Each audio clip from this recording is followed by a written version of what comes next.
Chapter 2 of the Deduction of the Pure Conceptions of the Understanding, Section I of the Principles of a Transcendental Deduction in General. 9. Teachers of jurisprudence, when speaking of rights and claims, distinguish in a cause the question of right quid juris from the question of fact quid facti, and while they demand proof of both, they give to the proof of the former, which goes to establish right or claim in law, the name of deduction. Now we make use of a great number of empirical conceptions, without opposition from any one, and consider ourselves, even without any attempt at deduction, justified in attaching to them a sense, and a supposititious signification, because we have always experience at hand to demonstrate their objective reality. There exist also, however, usurped conceptions, such as fortune, fate, which circulate with almost universal indulgence, and yet are occasionally challenged by the question, quid juris? In such cases, we have great difficulty in discovering any deduction for these terms, inasmuch as we cannot produce any manifest ground of right, either from experience or from reason, on which the claim to employ them can be founded. Among the many conceptions, which make up the very variegated web of human cognition, some are destined for pure use priori, independent of all experience.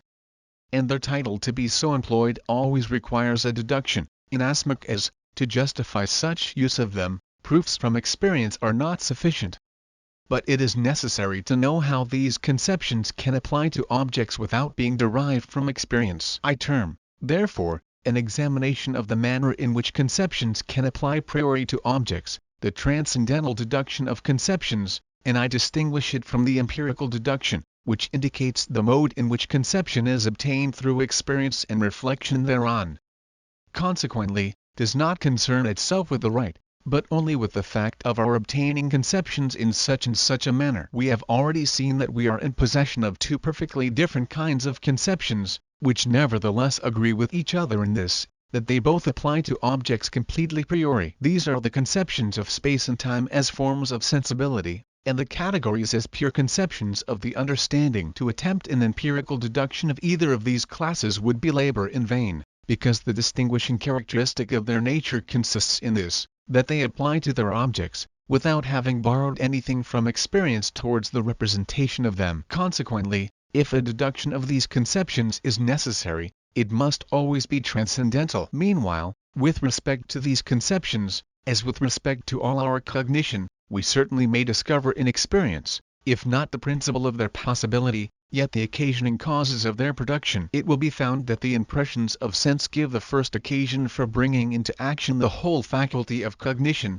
and for the production of experience, which contains two very dissimilar elements, namely, a matter for cognition, given by the senses, and a certain form for the arrangement of this matter, arising out of the inner fountain of pure intuition and thought.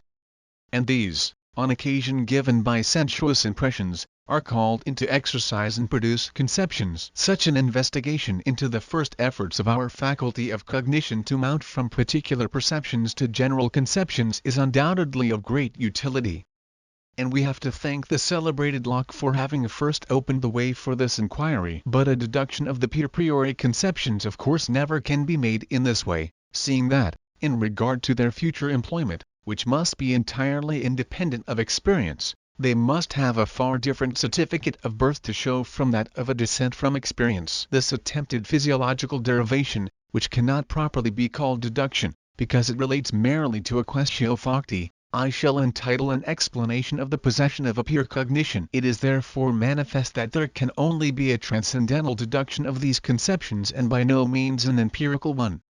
Also, that all attempts at an empirical deduction, in regard to pure priori conceptions, are vain, and can only be made by one who does not understand the altogether peculiar nature of these cognitions. But although it is admitted that the only possible deduction of pure priori cognition is a transcendental deduction, it is not, for that reason, perfectly manifest that such a deduction is absolutely necessary. We have already traced to their sources the conceptions of space and time, by means of a transcendental deduction, and we have explained and determined their objective validity priori. Geometry, nevertheless, advances steadily and securely in the province of pure priori cognitions, without needing to ask from philosophy any certificate as to the pure and legitimate origin of its fundamental conception of space. But the use of the conception in this science extends only to the external world of sense, the pure form of the intuition of which is space.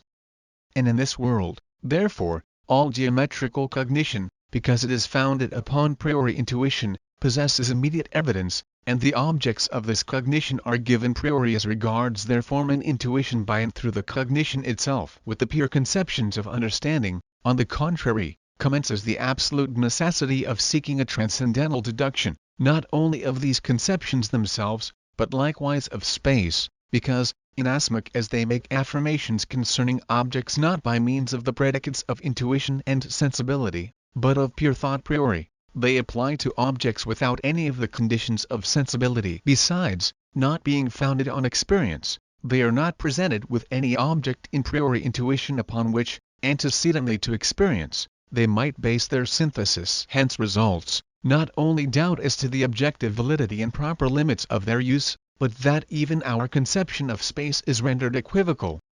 Inasmuch as we are very ready with the aid of the categories, to carry the use of this conception beyond the conditions of sensuous intuition and, for this reason, we have already found a transcendental deduction of it needful. The reader, then, must be quite convinced of the absolute necessity of a transcendental deduction, before taking a single step in the field of pure reason. Because otherwise he goes to work blindly, and after he has wandered about in all directions, returns to the state of utter ignorance from which he started. He ought, moreover, clearly to recognize beforehand the unavoidable difficulties in his undertaking, so that he may not afterwards complain of the obscurity in which the subject itself is deeply involved, or become too soon impatient of the obstacles in his path. Because we have a choice of only two things: either at once to give up all pretensions to knowledge beyond the limits of possible experience, or to bring this critical investigation to completion. We have been able, with very little trouble, to make it comprehensible how the conceptions of space and time, although priori cognitions, must necessarily apply to external objects, and render a synthetical cognition of these possible, independently of all experience. For inasmuch as only by means of such pure form of sensibility an object can appear to us, that is, be an object of empirical intuition, space and time are pure intuitions, which contain priori the condition of the possibility of objects as phenomena, and in priori synthesis in these intuitions possesses objective validity. On the other hand, the categories of the understanding do not represent the conditions under which objects are given to us in intuition. Objects can consequently appear to us without necessarily connecting themselves with these, and consequently without any necessity binding on the understanding to contain priori the conditions of these objects. Thus we find ourselves involved in a difficulty which did not present itself in the sphere of sensibility. That is to say, we cannot discover how the subjective conditions of thought can have objective validity, in other words, can become conditions of the possibility of all cognition of objects. For phenomena may certainly be given to us in intuition without any help from the functions of the understanding. Let us take, for example, the conception of cause, which indicates a peculiar kind of synthesis, namely, that with something, A, something entirely different, B, is connected according to a law. It is not priori manifest why phenomena should contain anything of this kind. We are of course debarred from appealing for proof to experience, for the objective validity of this conception must be demonstrated a priori, and it hence remains doubtful priori, whether such a conception be not quite void and without any corresponding object among phenomena. For that objects of sensuous intuition must correspond to the formal conditions of sensibility existing priori in the mind is quite evident, from the fact that without these they could not be objects for us. But that they must also correspond to the conditions which understanding requires for the synthetical unity of thought is an assertion, the grounds for which are not so easily to be discovered. For phenomena might be so constituted as not to correspond to the conditions of the unity of thought. And all things might lie in such confusion that, for example, nothing could be met within the sphere of phenomena to suggest a law of synthesis, and so correspond to the conception of cause and effect. So that this conception would be quite void, null, and without significance. Phenomena would nevertheless continue to present objects to our intuition. For mere intuition does not in any respect stand in need of the functions of thought. If we thought to free ourselves from the labor of these investigations by saying, experience is constantly offering us examples of the relation of cause and effect in phenomena, and presents us with abundant opportunity of abstracting the conception of cause, and so at the same time of corroborating the objective validity of this conception. We should in this case be overlooking the fact that the conception of cause cannot arise in this way at all. That, on the contrary, it must either have a priori basis in the understanding, or be rejected as a mere chimera, for this conception demands that something, A, should be of such a nature that something else, B, should follow from it necessarily, and according to an absolutely universal law. We may certainly collect from phenomena a law, according to which this or that usually happens, but the element of necessity is not to be found in it. Hence it is evident that to the synthesis of cause and effect belongs a dignity, which is utterly wanting in any empirical synthesis. For it is no mere mechanical synthesis, by means of addition, but a dynamical one.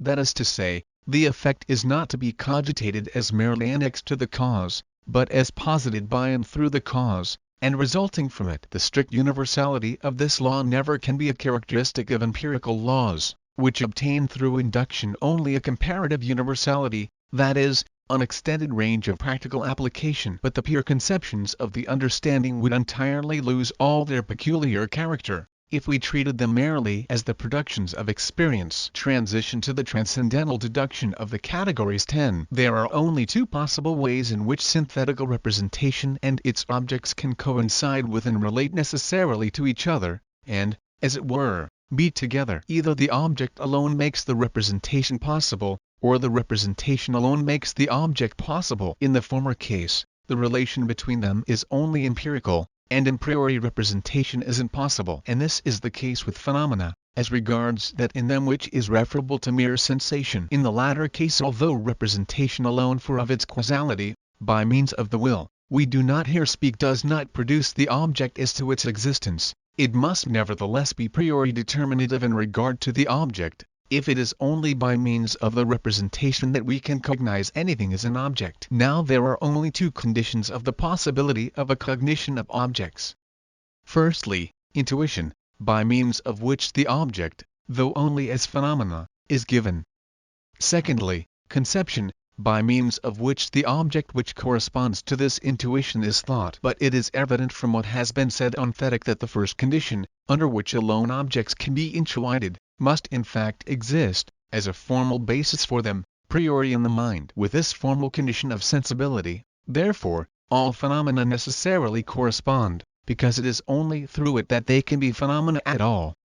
That is, can be empirically intuited and given. Now the question is whether there do not exist, priori in the mind, conceptions of understanding also, as conditions under which alone something, if not intuited, is yet thought as object. If this question be answered in the affirmative, it follows that all empirical cognition of objects is necessarily conformable to such conceptions, since, if they are not presupposed, it is impossible that anything can be an object of experience. Now all experience contains, besides the intuition of the senses through which an object is given, a conception also of an object that is given in intuition. Accordingly, conceptions of objects in general must lie as priori conditions at the foundation of all empirical cognition.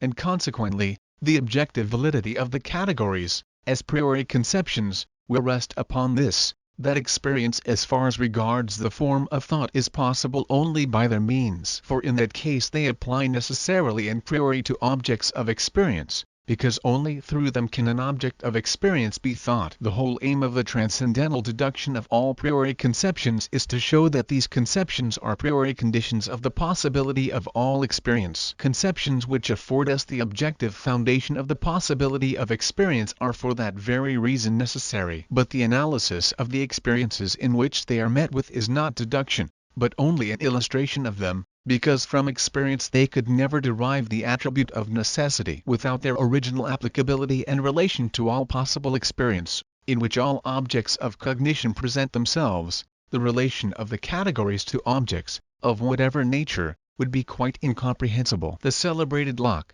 for want of due reflection on these points, and because he met with pure conceptions of the understanding in experience, sought also to deduce them from experience, and yet proceeded so inconsequently as to attempt, with their aid, to arrive at cognitions which lie far beyond the limits of all experience. David Hume perceived that, to render this possible, it was necessary that the conceptions should have a priori origin. But as he could not explain how it was possible that conceptions which are not connected with each other in the understanding must nevertheless be thought as necessarily connected in the object, and it never occurred to him that the understanding itself might, perhaps, by means of these conceptions, be the author of the experience in which its objects were presented to it. He was forced to drive these conceptions from experience, that is, from a subjective necessity arising from repeated association of experiences erroneously considered to be objective, in one word, from habit. But he proceeded with perfect consequence and declared it to be impossible,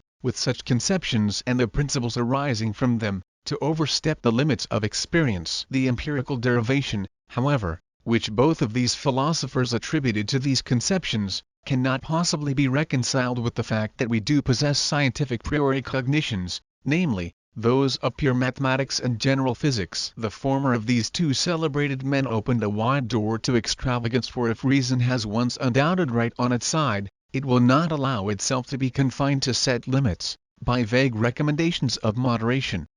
The latter gave himself up entirely to scepticism, a natural consequence, after having discovered, as he thought, that the faculty of cognition was not trustworthy. We now intend to make a trial whether it be not possible safely to conduct reason between these two rocks, to assign her determinate limits, and yet leave open for her the entire sphere of her legitimate activity. I shall merely premise an explanation of what the categories are. They are conceptions of an object in general, by means of which its intuition is contemplated as determined in relation to one of the logical functions of judgment. The following will make this plain. The function of the categorical judgment is that of the relation of subject to predicate.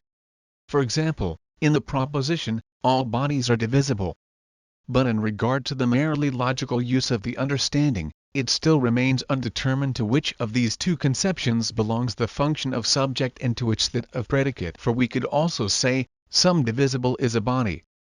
But the category of substance, when the conception of a body is brought under it, determines that.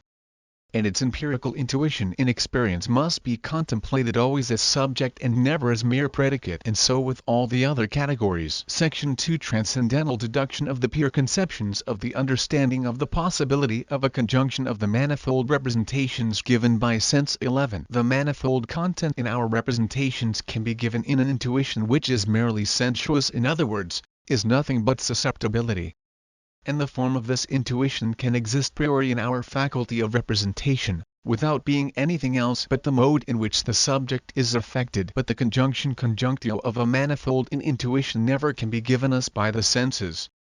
It cannot therefore be contained in the pure form of sensuous intuition, for it is a spontaneous act of the faculty of representation. And as we must, to distinguish it from sensibility, entitle this faculty understanding, so all conjunction, whether conscious or unconscious, be it of the manifold in intuition, sensuous or non-sensuous, or of several conceptions, is an act of the understanding. To this act we shall give the general appellation of synthesis, thereby to indicate, at the same time, that we cannot represent anything as conjoined in the object without having previously conjoined it ourselves. Of all mental notions, that of conjunction is the only one which cannot be given through objects, but can be originated only by the subject itself, because it is an act of its purely spontaneous activity. The reader will easily enough perceive that the possibility of conjunction must be grounded in the very nature of this act, and that it must be equally valid for all conjunction, and that analysis, which appears to be its contrary, must,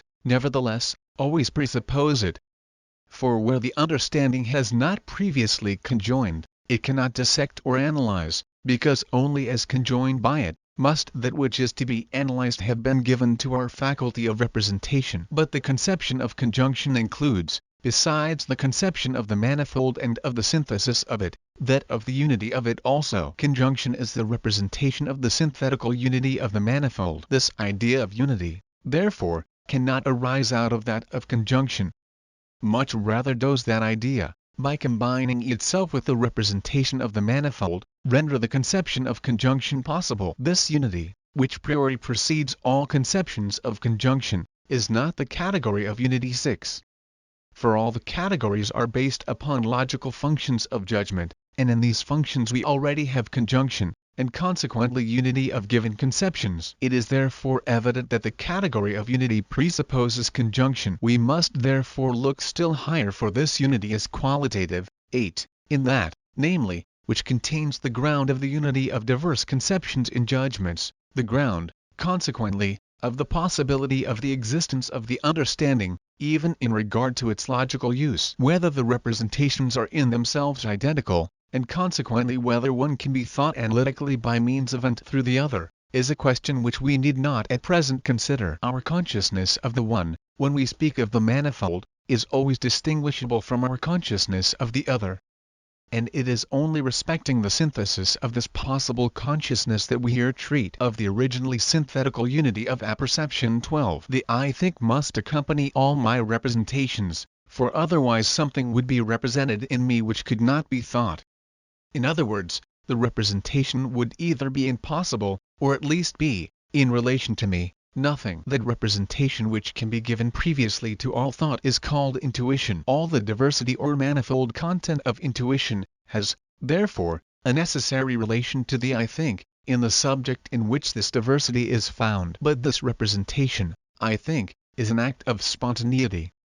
That is to say, it cannot be regarded as belonging to mere sensibility. I call it pure apperception, in order to distinguish it from empirical or primitive apperception, because it is self-consciousness which, whilst it gives birth to the representation I think, must necessarily be capable of accompanying all our representations. It is in all acts of consciousness one and the same, and unaccompanied by it, no representation can exist for me. The unity of this apperception I call the transcendental unity of self-consciousness, in order to indicate the possibility of priori cognition arising from it. For the manifold representations which are given in an intuition would not all of them be my representations, if they did not all belong to one self-consciousness, that is, as my representations. Even although I am not conscious of them as such, they must conform to the condition under which alone they can exist together in a common self-consciousness, because otherwise they would not all without exception belong to me. From this primitive conjunction follow many important results. For example, this universal identity of the apperception of the manifold given in intuition contains a synthesis of representations and is possible only by means of the consciousness of the synthesis. For the empirical consciousness which accompanies different representations is in itself fragmentary and disunited, and without relation to the identity of the subject. This relation, then, does not exist because I accompany every representation with consciousness, but because I join one representation to another, and am conscious of the synthesis of them. Consequently, only because I can connect a variety of given representations in one consciousness, is it possible that I can represent to myself the identity of consciousness in these representations. In other words, the analytical unity of apperception is possible only under the presupposition of a synthetical unity. The thought, these representations given in intuition belong all of them to me, is accordingly just the same as, I unite them in one self-consciousness, or can at least so unite them. And although this thought is not itself the consciousness of the synthesis of representations, it presupposes the possibility of it. That is to say, for the reason alone that I can comprehend the variety of my representations in one consciousness, do I call them my representations, for otherwise I must have as many colored and various a self as are the representations of which I am conscious. Synthetical unity of the manifold in intuitions, as given priori, is therefore the foundation of the identity of apperception itself, which antecedes priori all determinate thought. But the conjunction of representations into a conception is not to be found in objects themselves, nor can it be, as it were, borrowed from them and taken up into the understanding by perception, but it is on the contrary an operation of the understanding itself, which is nothing more than the faculty of conjoining priori and of bringing the variety of given representations under the unity of apperception. This principle is the highest in all human cognition. All general conceptions as such depend, for their existence, on the analytical unity of consciousness. For example, when I think of red in general, I thereby think to myself a property which as a characteristic mark can be discovered somewhere, or can be united with other representations. Consequently, it is only by means of a forethought possible synthetical unity that I can think to myself the analytical. A representation which is cogitated as common to different representations, is regarded as belonging to such as, besides this common representation, contains something different.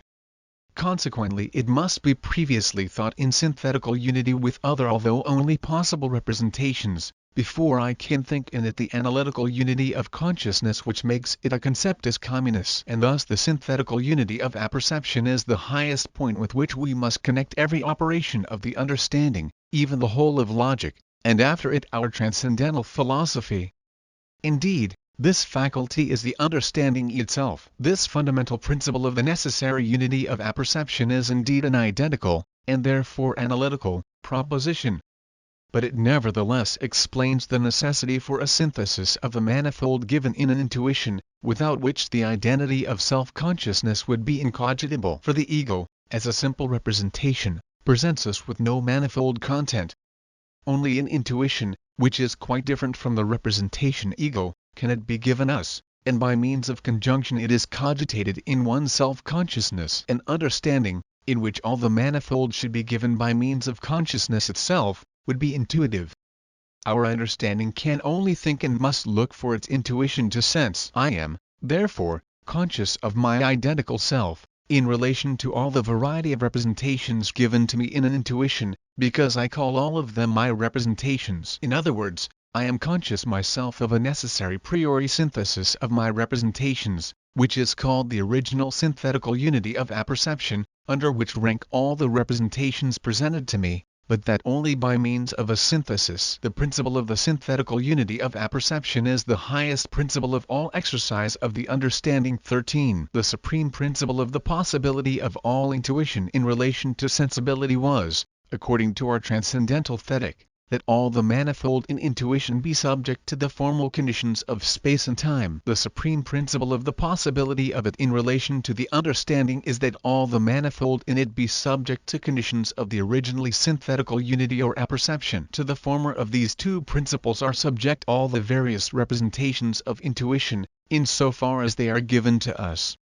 To the latter, in so far as they must be capable of conjunction in one consciousness.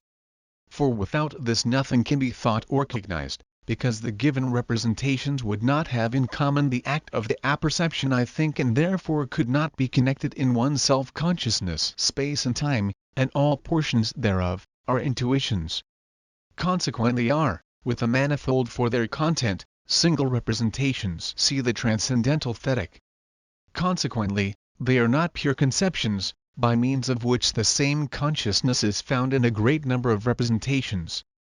But, on the contrary, they are many representations contained in one, the consciousness of which is, so to speak, compounded. The unity of consciousness is nevertheless synthetical and, therefore, primitive. From this peculiar character of consciousness follow many important consequences. See 21. Understanding is, to speak generally, the faculty of cognitions. These consist in the determined relation of given representation to an object. But an object is that, in the conception of which the manifold in a given intuition is united. Now all union of representations requires unity of consciousness in the synthesis of them. Consequently, it is the unity of consciousness alone that constitutes the possibility of representations relating to an object, and therefore of their objective validity, and of their becoming cognitions, and consequently, the possibility of the existence of the understanding itself. The first pure cognition of understanding, then, upon which is founded all its other exercise, and which is at the same time perfectly independent of all conditions of mere sensuous intuition,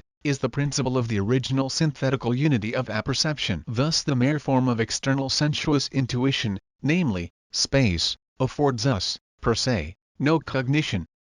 It merely contributes the manifold in priori intuition to a possible cognition. But, in order to cognize something in space, for example, a line, I must draw it, and thus produce synthetically a determined conjunction of the given manifold, so that the unity of this act is at the same time the unity of consciousness in the conception of a line, and by this means alone is an object a determinate space cognized. The synthetical unity of consciousness is, therefore, an objective condition of all cognition, which I do not merely require in order to cognize an object, but to which every intuition must necessarily be subject, in order to become an object for me. Because in any other way, and without this synthesis, the manifold in intuition could not be united in one consciousness. This proposition is, as already says, itself analytical, although it constitutes the synthetical unity, the condition of all thought. For it states nothing more than that all my representations in any given intuition must be subject to the condition which alone enables me to connect them, as my representation with the identical self, and so to unite them synthetically in one apperception, by means of the general expression, I think. But this principle is not to be regarded as a principle for every possible understanding, but only for the understanding by means of whose pure apperception in the thought I am, no manifold content is given. The understanding or mind which contain the manifold in intuition, in and through the act itself of its own self-consciousness, in other words, an understanding by and in the representation of which the objects of the representation should at the same time exist, would not require a special act of synthesis of the manifold as the condition of the unity of its consciousness, an act of which the human understanding, which thinks only and cannot intuit, has absolute need. But this principle is the first principle of all the operations of our understanding, so that we cannot form the least conception of any other possible understanding, either of one such as should be itself intuition, or possess a sensuous intuition, but with forms different from those of space and time. What objective unity of self-consciousness is? 14. It is by means of a transcendental unity of apperception that all the manifold, given in an intuition, is united into a conception of the object. On this account it is called objective, and must be distinguished from the subjective unity of consciousness, which is a determination of the internal sense, by means of which the said manifold in intuition is given empirically to be so united. Whether I can be empirically conscious of the manifold as coexistent or as successive, depends upon circumstances, or empirical conditions. Hence the empirical unity of consciousness by means of association of representations, itself relates to a phenomenal world and is wholly contingent. On the contrary, the pure form of intuition in time, merely as an intuition, which contains a given manifold, is subject to the original unity of consciousness, and that solely by means of the necessary relation of the manifold in intuition to the I think, consequently by means of the pure synthesis of the understanding, which lies priori at the foundation of all empirical synthesis. The transcendental unity of apperception is alone objectively valid. The empirical, which we do not consider in this essay, and which is merely a unity deduced from the former under given conditions in concreto, possesses only subjective validity. One person connects the notion conveyed in a word with one thing, another with another thing. And the unity of consciousness in that which is empirical, is, in relation to that which is given by experience, not necessarily and universally valid. The logical form of all judgments consists in the objective unity of apperception of the conceptions contained therein. 15. I could never satisfy myself with the definition which logicians give of a judgment. It is, according to them, the representation of a relation between two conceptions. I shall not dwell here on the faultiness of this definition, in that it suits only for categorical and not for hypothetical or disjunctive judgments, these latter containing a relation not of conceptions but of judgments themselves, a blunder from which many evil results have followed. It is more important for our present purpose to observe that this definition does not determine in what the said relation consists. The tedious doctrine of the four syllogistic figures concerns only categorical syllogisms. And although it is nothing more than an artifice by surreptitiously introducing immediate conclusions consequentia immediata among the premises of a pure syllogism, to give rise to an appearance of more modes of drawing a conclusion than that in the first figure, the artifice would not have had much success, had not its author succeeded in bringing categorical judgments into exclusive respect, as those to which all others must be referred. A doctrine, however, which, according to 5, is utterly false. But if I investigate more closely the relation of given cognitions in every judgment, and distinguish it, as belonging to the understanding, from the relation which is produced according to laws of the reproductive imagination which has only subjective validity, I find that judgment is nothing but the mode of bringing given cognitions under the objective unit of apperception. This is plain from our use of the term of relation as in judgments, in order to distinguish the objective unity of given representations from the subjective unity. For this term indicates the relation of these representations to the original apperception, and also their necessary unity, even although the judgment is empirical, therefore contingent, as in the judgment, all bodies are heavy. I do not mean by this, that these representations do necessarily belong to each other in empirical intuition, but that by means of the necessary unity of appreciation they belong to each other in the synthesis of intuitions, that is to say, they belong to each other according to principles of the objective determination of all our representations, in so far as cognition can arise from them, these principles being all deduced from the main principle of the transcendental unity of apperception. In this way alone can there arise from this relation a judgment, that is, a relation which has objective validity, and is perfectly distinct from that relation of the very same representations which has only subjective validity, a relation, to wit, which is produced according to laws of association. According to these laws, I could only say, when I hold in my hand or carry a body, I feel an impression of weight. But I could not say, the body, is heavy. For this is tantamount to saying both these representations are conjoined in the object, that is, without distinction as to the condition of the subject, and do not merely stand together in my perception, however frequently the perceptive act may be repeated. All sensuous intuitions are subject to the categories, as conditions under which alone the manifold content of them can be united in one consciousness. 16. The manifold content given in a sensuous intuition comes necessarily under the original synthetical unity of apperception, because thereby alone is the unity of intuition possible. 13. But that act of the understanding, by which the manifold content of given representations, whether intuitions or conceptions, is brought under one apperception, is the logical function of judgments. 15. All the manifold, therefore, in so far as it is given in one empirical intuition, is determined in relation to one of the logical functions of judgment, by means of which it is brought into union in one consciousness. Now the categories are nothing else than these functions of judgment so far as the manifold in a given intuition is determined in relation to them. 9. Consequently, the manifold in a given intuition is necessarily subject to the categories of the understanding. Observation 17. The manifold in an intuition, which I call mine, is represented by means of the synthesis of the understanding, as belonging to the necessary unity of self-consciousness, and this takes place by means of the category. The category indicates accordingly that the empirical consciousness of a given manifold in an intuition is subject to a pure self-consciousness priori, in the same manner as an empirical intuition is subject to a pure sensuous intuition, which is also priori. In the above proposition, then, lies the beginning of a deduction of the pure conceptions of the understanding. Now, as the categories have their origin in the understanding alone, independently of sensibility, I must in my deduction make abstraction of the mode in which the manifold of an empirical intuition is given, in order to fix my attention exclusively on the unity which is brought by the understanding into the intuition by means of the category. In what follows 22, it will be shown, from the mode in which the empirical intuition is given in the faculty of sensibility, that the unity which belongs to it is no other than that which the category, according to 16, imposes on the manifold in a given intuition, and thus, its priori validity in regard to all objects of sense being established, the purpose of our deduction will be fully attained. The proof of this rests on the represented unity of intuition, by means of which an object is given, and which always includes in itself a synthesis of the manifold to be intuited, and also the relation of this latter to unity of apperception. But there is one thing in the above demonstration of which I could not make abstraction, namely, that the manifold to be intuited must be given previously to the synthesis of the understanding, and independently of it. How this takes place remains here undetermined. For if I cogitate an understanding which was itself intuitive, as, for example, a divine understanding which should not represent given objects, but by whose representation the objects themselves should be given or produced,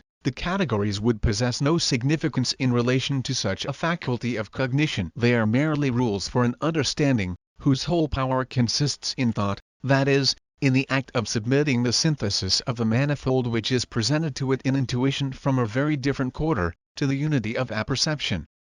A faculty, therefore, which cognizes nothing per se, but only connects and arranges the material of cognition, the intuition, namely, which must be presented to it by means of the object. But to show reasons for this peculiar character of our understandings, that it produces unity of apperception priori only by means of categories, and a certain kind and number thereof, is as impossible as to explain why we are endowed with precisely so many functions of judgment and no more, or why time and space are the only forms of our intuition. In cognition, Its application to objects of experience is the only legitimate use of the category 18. To think an object and to cognize an object are by no means the same thing. In cognition there are two elements: firstly, the conception, whereby an object is cogitated, the category; and, secondly, the intuition, whereby the object is given. For supposing that to the conception a corresponding intuition could not be given, it would still be a thought as regards its form,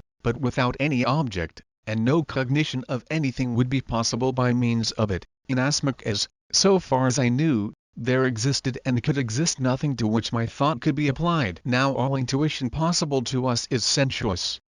Consequently, our thought of an object by means of a pure conception of the understanding can become cognition for us only in so far as this conception is applied to objects of the senses. Sensuous intuition is either pure intuition space and time, or empirical intuition of that which is immediately represented in space and time by means of sensation as real. Through the determination of pure intuition we obtain priori cognitions of objects, as in mathematics, but only as regards their form as phenomena. Whether there can exist things which must be intuited in this form is not thereby established. All mathematical conceptions, therefore, are not per se cognition, except in so far as we presuppose that there exist things which can only be represented conformably to the form of our pure sensuous intuition. But things in space and time are given only in so far as they are perceptions, representations accompanied with sensation, therefore only by empirical representation. Consequently the pure conceptions of the understanding, even when they are applied to intuitions priori as in mathematics, produce cognition only in so far as these and therefore the conceptions of the understanding by means of them can be applied to empirical intuitions. Consequently the categories do not, even by means of pure intuition, afford us any cognition of things. They can only do so in so far as they can be applied to empirical intuition. That is to say, the categories serve only to render empirical cognition possible. But this is what we call experience. Consequently, in cognition, their application to objects of experience is the only legitimate use of the categories. 19. The foregoing proposition is of the utmost importance, for it determines the limits of the exercise of the pure conceptions of the understanding in regard to objects, just as transcendental thetic determine the limits of the exercise of the pure form of our sensuous intuition. Space and time, as conditions of the possibility of the presentation of objects to us, are valid no further than for objects of sense, consequently, only for experience. Beyond these limits they represent to us nothing, for they belong only to sense, and have no reality apart from it. The pure conceptions of the understanding are free from this limitation, and extend to objects of intuition in general, be the intuition like or unlike doors, provided only it be sensuous, and not intellectual. But this extension of conceptions beyond the range of our intuition is of no advantage, for they are then mere empty conceptions of objects, as to the possibility or impossibility of the existence of which they furnish us with no means of discovery. They are mere forms of thought, without objective reality, because we have no intuition to which the synthetical unity of apperception, which alone the categories contain, could be applied, for the purpose of determining an object. Our sensuous and empirical intuition can alone give them significance and meaning. If, then, we suppose an object of a non-sensuous intuition to be given, we can in that case represent it by all those predicates which are implied in the presupposition that nothing appertaining to sensuous intuition belongs to it. For example, that it is not extended, or in space; that its duration is not time; that in it no change the effect of the determinations in time is to be met with, and so on. But it is no proper knowledge if I merely indicate what the intuition of the object is not, without being able to say what is contained in it, for I have not shown the possibility of an object to which my pure conception of understanding could be applicable, because I have not been able to furnish any intuition corresponding to it, but am only able to say that our intuition is not valid for it. But the most important point is this, that to a something of this kind not one category can be found applicable. Take, for example, the conception of substance, that is, something that can exist as subject, but never as mere predicate. In regard to this conception I am quite ignorant whether there can really be anything to correspond to such a determination of thought, if empirical intuition did not afford me the occasion for its application. But of this more in the sequel. Of the application of the categories to objects of the senses in general. 20. The pure conceptions of the understanding apply to objects of intuition in general, through the understanding alone, whether the intuition be our own or some other, provided only it be sensuous, but are, for this very reason, mere forms of thought, by means of which alone no determined object can be cognized. The synthesis or conjunction of the manifold in these conceptions relates, we have said, only to the unity of apperception, and is for this reason the ground of the possibility of priori cognition, in so far as this cognition is dependent on the understanding. The synthesis is, therefore, not merely transcendental, but also purely intellectual. But because a certain form of sensuous intuition exists in the mind priori which rests on the receptivity of the representative faculty sensibility, the understanding, as a spontaneity, is able to determine the internal sense by means of the diversity of given representations, conformably to the synthetical unity of apperception, and thus to cogitate the synthetical unity of the apperception of the manifold of sensuous intuition priori, is the condition to which must necessarily be submitted all objects of human intuition. And in this manner the categories as mere forms of thought receive objective reality, that is, application to objects which are given to us in intuition, but that only as phenomena, for it is only of phenomena that we are capable of priori intuition. The synthesis of the manifold of sensuous intuition, which is possible and necessary priori, may be called figurative synthesis speciosa, in contradistinction to that which is cogitated in the mere category in regard to the manifold of an intuition in general, and is called connection or conjunction of the understanding synthesis intellectualis. Both are transcendental, not merely because they themselves precede priori all experience, but also because they form the basis for the possibility of other cognition priori. But the figurative synthesis, when it has relation only to the originally synthetical unity of apperception, that is to the transcendental unity cogitated in the categories, must, to be distinguished from the purely intellectual conjunction, be entitled the transcendental synthesis of imagination. Imagination is the faculty of representing an object even without its presence in intuition. Now, as all our intuition is sensuous, imagination, by reason of the subjective condition under which alone it can give a corresponding intuition to the conceptions of the understanding, belongs to sensibility. But in so far as the synthesis of the imagination is an act of spontaneity, which is determinative, and not, like sense, merely determinable, and which is consequently able to determine sense priori, according to its form, conformably to the unity of apperception, in so far as the imagination a faculty of determining sensibility priori, and its synthesis of intuitions according to the categories must be the transcendental synthesis of the imagination. It is an operation of the understanding on sensibility,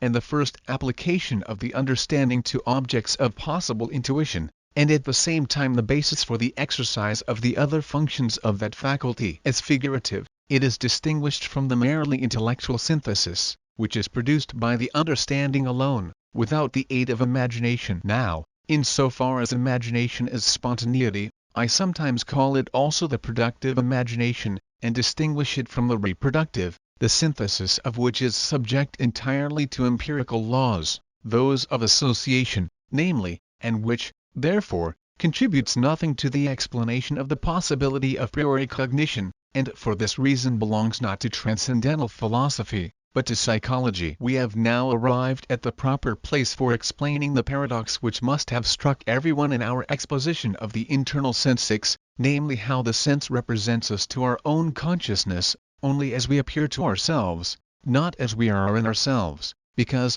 to wit, we intuit ourselves only as we are inwardly affected. Now this appears to be contradictory, inasmuch as we thus stand in a passive relation to ourselves. And therefore in the systems of psychology, the internal sense is commonly held to be one with the faculty of apperception, while we, on the contrary, carefully distinguish them. That which determines the internal sense is the understanding, and its original power of conjoining the manifold of intuition, that is, of bringing this under an apperception upon which rests the possibility of the understanding itself. Now, as the human understanding is not in itself a faculty of intuition, and is unable to exercise such a power, in order to conjoin, as it were, the manifold of its own intuition, the synthesis of understanding is, considered per se, nothing but the unity of action, of which, as such, it is self-conscious, even apart from sensibility, by which, moreover, it is able to determine our internal sense in respect of the manifold which may be presented to it according to the form of sensuous intuition. Thus, under the name of a transcendental synthesis of imagination, the understanding exercises an activity upon the passive subject, whose faculty it is. And so we are right in saying that the internal sense is affected thereby. Apperception and its synthetical unity are by no means one and the same with the internal sense. The former, as the source of all our synthetical conjunction, applies, under the name of the categories, to the manifold of intuition in general, prior to all sensuous intuition of objects. The internal sense, on the contrary, contains merely the form of intuition, but without any synthetical conjunction of the manifold therein, and consequently does not contain any determined intuition, which is possible only through consciousness of the determination of the manifold by the transcendental act of the imagination. Synthetical influence of the understanding on the internal sense, which I have named figurative synthesis. This we can indeed always perceive in ourselves. We cannot cogitate a geometrical line without drawing it in thought, nor a circle without describing it, nor represent the 3 dimensions of space without drawing 3 lines from the same point perpendicular to one another. We cannot even cogitate time,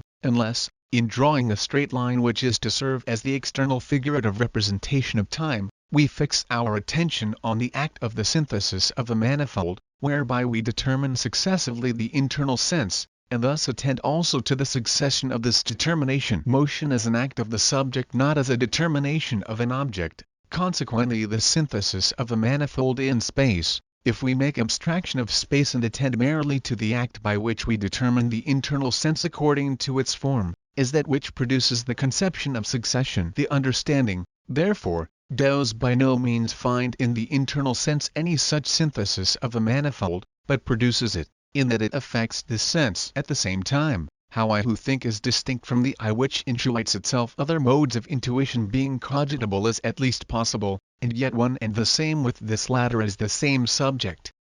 How, therefore, I am able to say, I, as an intelligence and thinking subject, cognize myself as an object thought, so far as I am, moreover, given to myself in intuition only, like other phenomena, not as I am in myself, and as considered by the understanding, but merely as I appear, as a question that has in it neither more nor less difficulty than the question how can I be an object to myself? Or this how I can be an object of my own intuition and internal perceptions?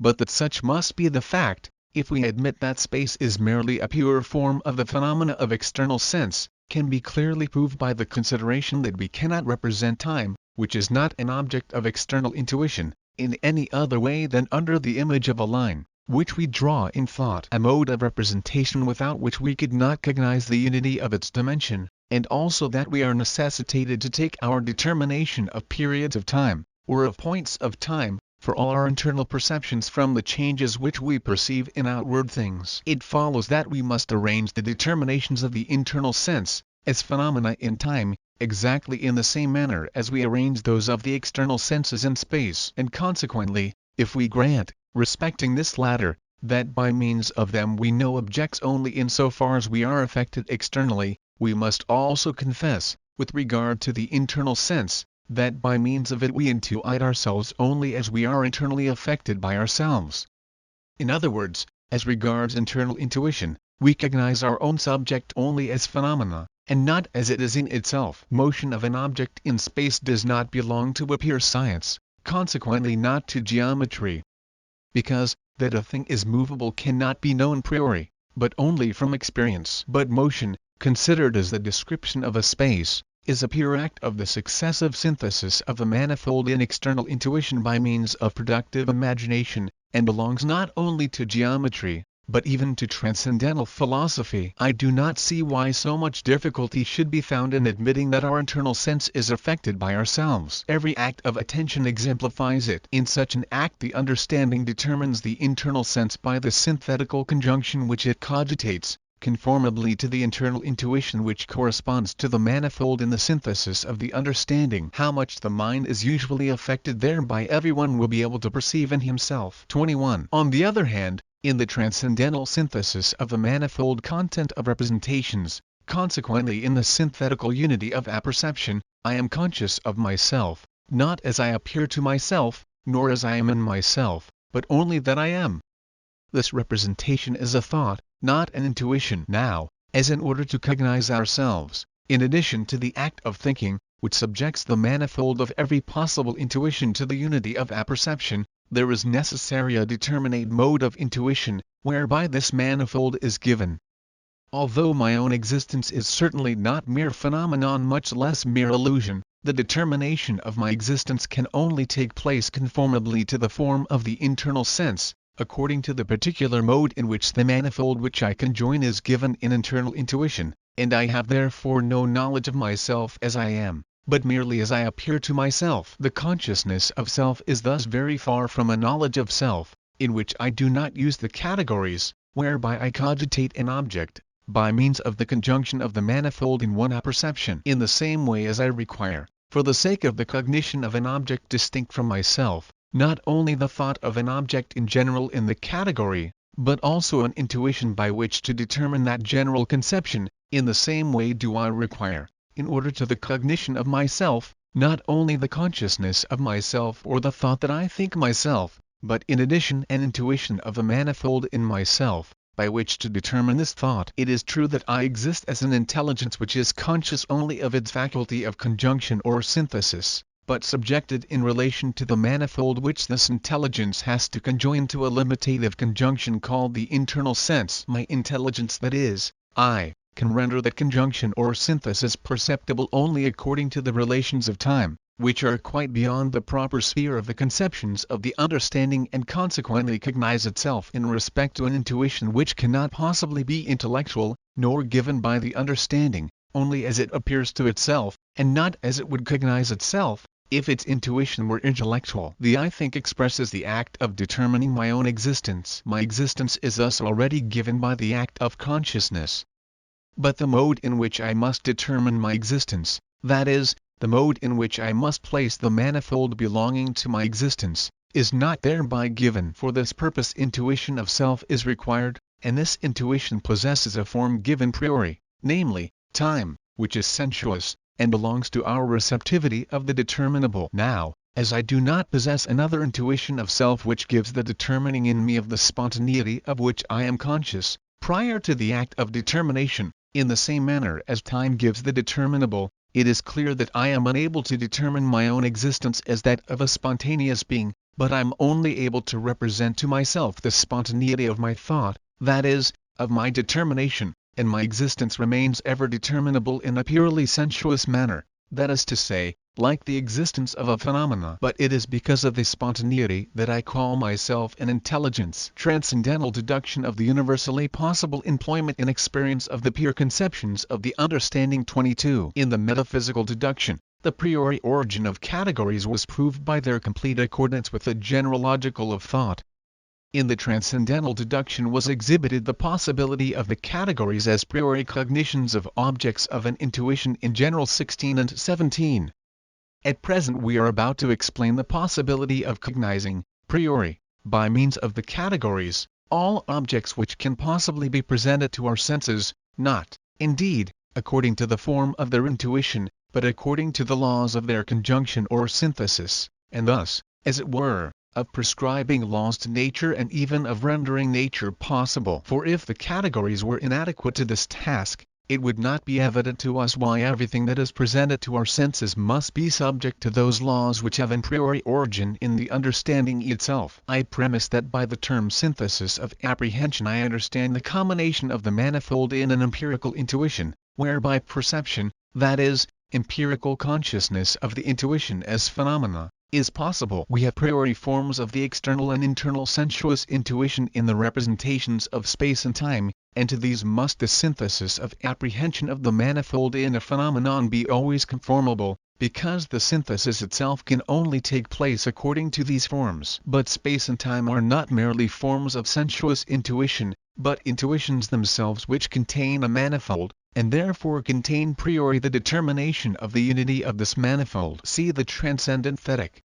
Therefore is unity of the synthesis of the manifold without or within us, consequently also a conjunction to which all that is to be represented as determined in space or time must correspond, given priori along with not in these intuitions, is the condition of the synthesis of all apprehension of them. But this synthetical unity can be no other than that of the conjunction of the manifold of a given intuition in general, in a primitive act of consciousness, according to the categories, but applied to our sensuous intuition. Consequently all synthesis, whereby alone is even perception possible, is subject to the categories. And, as experience is cognition by means of conjoined perceptions, the categories are conditions of the possibility of experience and are therefore valid priori for all objects of experience. Space represented as an object as geometry really requires it to be contains more than the mere form of the intuition, namely, a combination of the manifold given according to the form of sensibility into a representation that can be intuited.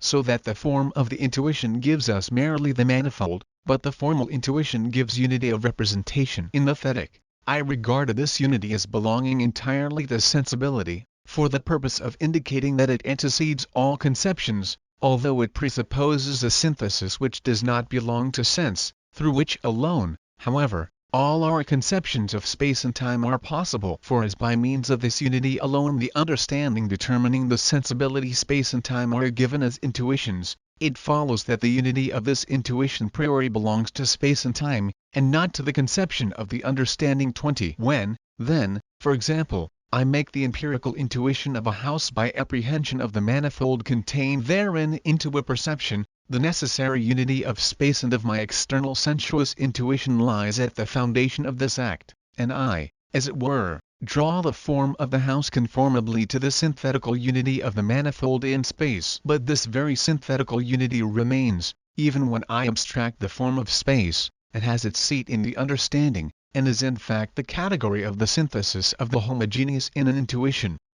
That is to say, the category of quantity, to which the aforesaid synthesis of apprehension, that is, the perception, must be completely conformable. In this manner it is proved, that the synthesis of apprehension, which is empirical, must necessarily be conformable to the synthesis of apperception, which is intellectual, and contain priori in the category. It is one and the same spontaneity which at one time, under the name of imagination, at another under that of understanding, produces conjunction in the manifold of intuition. To take another example, when I perceive the freezing of water, I apprehend two states, fluidity and solidity, which, as such, stand toward each other mutually in a relation of time. But in the time, which I place as an internal intuition, at the foundation of this phenomena, I represent to myself synthetical unity of the manifold, without which the aforesaid relation could not be given in an intuition as determined in regard to the succession of time. Now the synthetical unity, as the priori condition under which I conjoin the manifold of an intuition,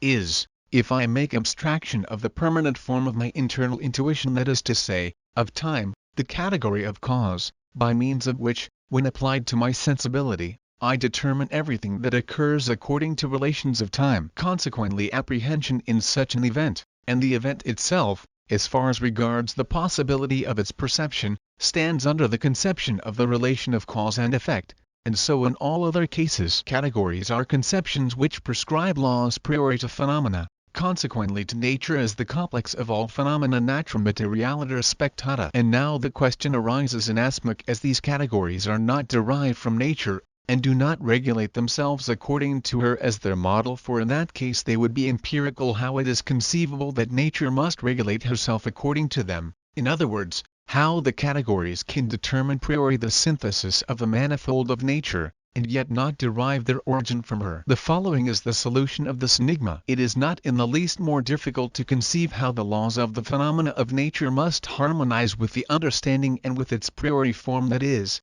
its faculty of conjoining the manifold, than it is to understand how the phenomena themselves must correspond with the priori form of our sensuous intuition. For laws do not exist in the phenomena any more than the phenomena exist as things in themselves. Laws do not exist except by relation to the subject in which the phenomena inhere, in so far as it possesses understanding, just as phenomena have no existence except by relation to the same existing subject in so far as it has senses. To things as things in themselves, Conformability to law must necessarily belong independently of an understanding to cognize them. But phenomena are only representations of things which are utterly unknown in respect to what they are in themselves. But as mere representations, they stand under no law of conjunction except that which the conjoining faculty prescribes. Now that which conjoins the manifold of sensuous intuition is imagination, a mental act to which understanding contributes unity of intellectual synthesis, and sensibility, manifoldness of apprehension. Now as all possible perception depends on the synthesis of apprehension,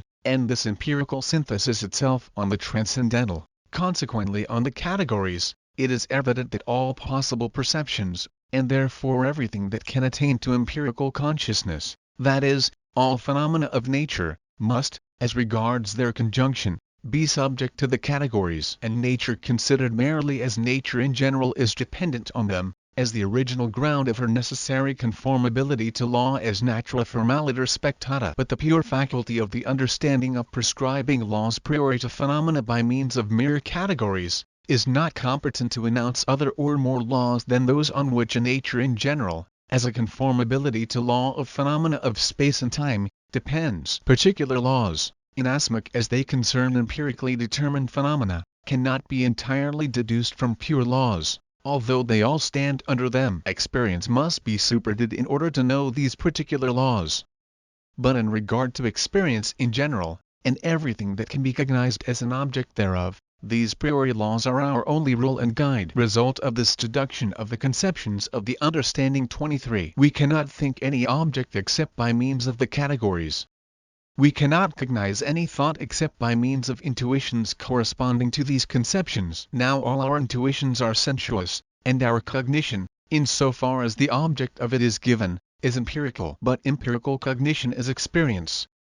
Consequently no priori cognition is possible for us, except of objects of possible experience. Lest my reader should stumble at this assertion, and the conclusions that may be too rashly drawn from it, I must remind them that the categories in the act of thought are by no means limited by the conditions of our sensuous intuition, but have an unbounded sphere of action. It is only the cognition of the object of thought, the determining of the object, which requires intuition. In the absence of intuition, our thought of an object may still have true and useful consequences in regard to the exercise of reason by the subject. But as this exercise of reason is not always directed on the determination of the object, in other words, on cognition thereof, but also on the determination of the subject and its volition, I do not intend to treat of it in this place. But this cognition, which is limited to objects of experience, is not for that reason derived entirely from experience, but and this is asserted of the pure intuitions and the pure conceptions of the understanding. There are, unquestionably, elements of cognition, which exist in the mind priori. Now there are only two ways in which a necessary harmony of experience with the conceptions of its objects can be cogitated. Either experience makes these conceptions possible, or the conceptions make experience possible. The former of these statements will not hold good with respect to the categories nor in regard to pure sensuous intuition, for they are a priori conceptions, and therefore independent of experience. The assertion of an empirical origin would attribute to them a sort of generatio equivoca. Consequently, nothing remains but to adopt the second alternative, which presents us with a system, as it were, of the epigenesis of pure reason, namely, that on the part of the understanding the categories do contain the grounds of the possibility of all experience. But with respect to the questions how they make experience possible, and what are the principles of the possibility thereof with which they present us in their application to phenomena, the following section on the transcendental exercise of the faculty of judgment will inform the reader. It is quite possible that someone may propose a species of preformation system of pure reason, a middle way between the two, to wit, that the categories are neither innate and first priori principles of cognition, nor derived from experience, but are merely subjective aptitudes for thought implanted in us contemporaneously with our existence, which were so ordered and disposed by our Creator, that their exercise perfectly harmonizes with the laws of nature which regulate experience. Now, not to mention that with such an hypothesis it is impossible to say at what point we must stop in the employment of predetermined aptitudes, the fact that the categories would in this case entirely lose that character of necessity which is essentially involved in the very conception of them, is a conclusive objection to it. The conception of cause, for example, which expresses the necessity of an effect under a presupposed condition, would be false, if it rested only upon such an arbitrary subjective necessity of uniting certain empirical representations according to such a rule of relation. I could not then say the effect is connected with its cause in the object that is, necessarily, but only, I am so constituted that I can think this representation as so connected, and not otherwise. Now this is just what the skeptic wants, for in this case, all our knowledge, depending on the supposed objective validity of our judgment, is nothing but mere illusion. Nor would there be wanting people who would deny any such subjective necessity in respect to themselves, though they must feel it at all events. We could not dispute with anyone on that which merely depends on the manner in which his subject is organized. Short view of the above deduction. The foregoing deduction is an exposition of the pure conceptions of the understanding and with them of all theoretical priori cognition, as principles of the possibility of experience, but of experience as the determination of all phenomena in space and time in general of experience. Finally, from the principle of the original synthetical unity of apperception, as the form of the understanding in relation to time and space as original forms of sensibility. I consider the division by paragraphs to be necessary only up to this point, because we had to treat of the elementary conceptions. As we now proceed to the exposition of the employment of these, I shall not designate the chapters in this manner any further.